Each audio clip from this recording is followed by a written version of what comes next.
청소년 정신병이 특히 중요하다고 하는 이유는 앞서 말씀드린 몇 가지의 특징과 더불어 정신병의 치료와 가족관계의 근본적인 문제들과 관련이 있습니다. 나아가 청소년 정신병의 올바른 이해와 치료는 인간과 사회를 발전시키는 데 중요한 밑거름이 됩니다. 청소년 정신병이 중요한 이유는 크게 6가지로 나누어 볼 수 있습니다. 우선, 청소년 정신병은 자녀의 숨겨져 있던 문제를 밖으로 드러내는 것입니다. 다시 말하면 땅속 깊이 숨어있던 씨앗이 뿌리를 내리고 싹을 틔어 세상 밖으로 떡잎을 내밀고 올라온 것에 비유할 수 있습니다. 씨앗이 싹이 터서 싹이 올라오기 전까지는 이것이 살아있는 것인지 어디에 뿌리를 두고 있는 것인지 알 수가 없습니다. 그러나 새싹이 올라오면서 어디에 위치하고 있고 뿌리를 내리고 있으며 어떤 모양을 하고 있는 것인지 알 수 있게 됩니다.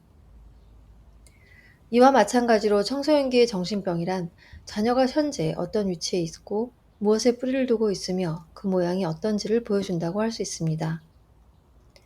숨겨져 있고 인식할 수 없었던 문제들이 뿌리를 내리고 그 잎이 나온 것처럼 정신병이 나타난 것이니 다른 곳에서 원인을 찾으며 조상이니 귀신이니 혹은 팔자니 하며 뭉뚱그려 벌어서는 안 될 것입니다.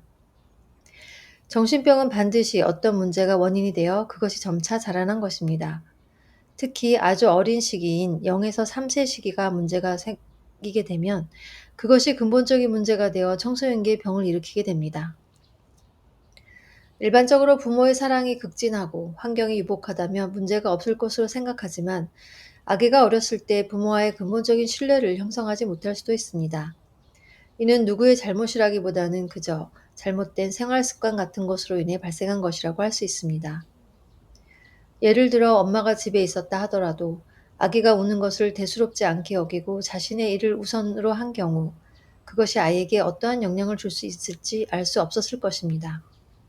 그러나 이것은 몇몇 아기에게는 치명적인 문제가 되어 최초의 신뢰를 얻어야 할 엄마에게서 불신의 싹을 틔울 수 있는 것입니다. 그리고 현재 유복한 가정이지만 아기가 어린 시기에 아버지가 잠시 실직을 하고 술을 매일 마시며 들어와 가족을 괴롭힌 일이 있었다면 어른들에게는 이것이 지나간 일이 되어버리지만 어린 아기에게는 어른들의 말과 행동을 올바로 받아들이지 못하게 되고 아버지를 괴물로 여기게 되는 계기가 될 수 있습니다. 이러한 인간의 근본 신뢰에 관한 문제는 보호자의 역할이 상대적으로 큰 어린 시절에는 나타나지 않다가 스스로 모든 것을 결정하고 책임을 지고 대인관계를 이끌어가야 하는 청소년기에 이르러 나타나게 됩니다.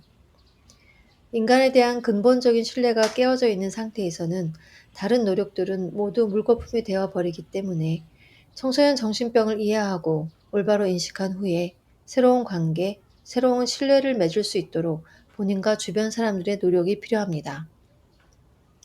또한 왜 이런 일이 벌어졌는지를 따지는 것은 아무런 도움이 되지 않습니다.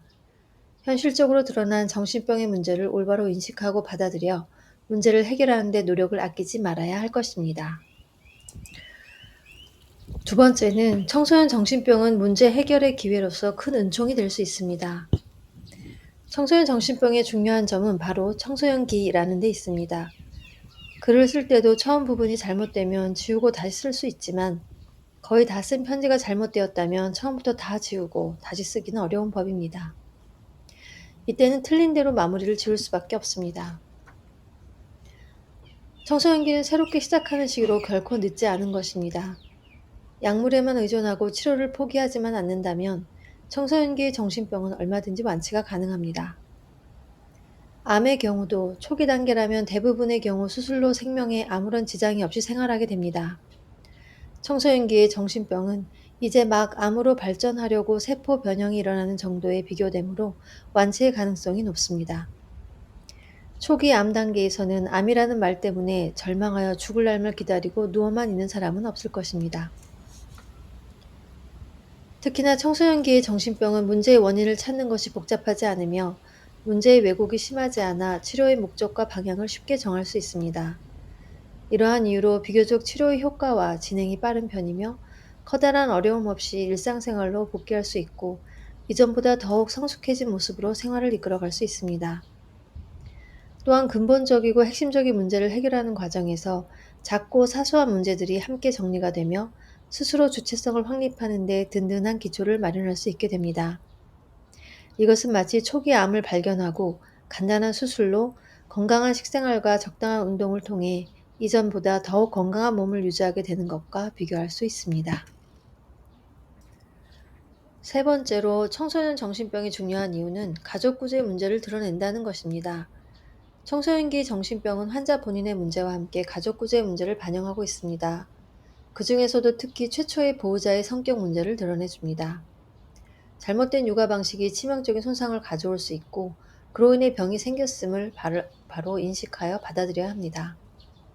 최초 보호자, 보통의 경우는 어머니이며, 어머니의 성격 문제는 아이의 근본 신뢰보다 더욱 복잡한 문제로 갈등과 혼란이 유아기뿐만 아니라 현재까지도 스트레스로 작용하고 있다는 점이 중요한 점입니다.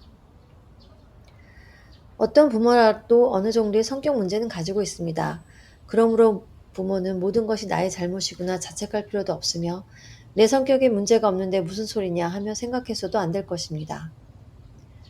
우선 어머니의 성격이 지나치게 간섭하는 형일 경우는 자녀에게 치명적인 손상을 가져올 수 있습니다. 어머니가 모든 것을 주관하므로 자녀는 지나치게 의존하게 됩니다. 그렇다고 독립적인 관계만 중요한 것도 아닙니다. 적당한 의존과 적당한 독립이 시기적으로 맞게 정립되어 자녀가 스스로 행동하는 데 문제를 일으키지 않는 정도가 되어야 할 것입니다. 자녀에게는 눈꼽만큼도 고통을 주지 않고자 최선을 다한다는 마음으로 완벽하게 뒷바라지를 하는 것 때문에 자녀가 병에 걸릴 수 있다는 것입니다. 스스로 문제를 발견하고 해결점을 찾는 경험을 해보지 못한 경우 사회에서 독립적인 한 개체로서 당당하고 활기차게 살아갈 수는 없습니다. 두 번째로, 어머니가 성격이 불안정하고 자기중심적인 경우가 있습니다.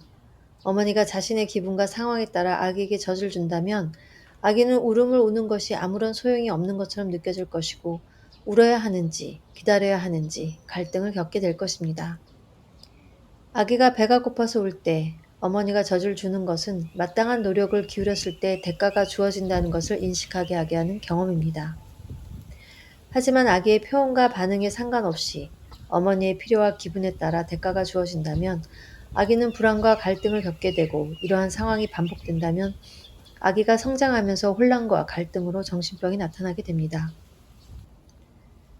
아이가 성장할 때 어머니의 기분에 따라 아이의 행동에 대해 일관성 없이 반응이 달라진다면 아이들은 계속해서 갈등과 불안을 경험하게 됩니다.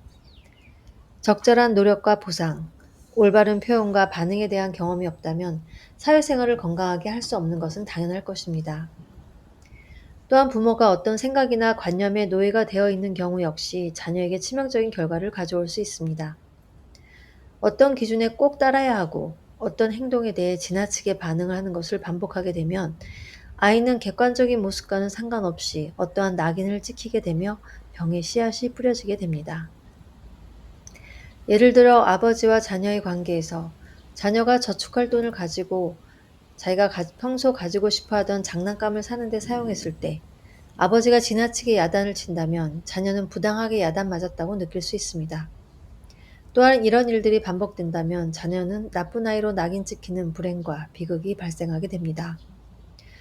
아버지의 고집스러운 성격과 이를 받아내는 자녀는 결국 병으로 드러나며 아버지의 문제를 함께 해결하지 않고서는 자녀의 문제의 실태를 풀 수 없게 되는 것이죠. 그러므로 청소년기의 정신병은 가족 구조의 문제점을 밖으로 드러내는 것으로서 올바른 치료를 위해서는 온 가족의 이해와 협조가 무엇보다 필요한 것입니다.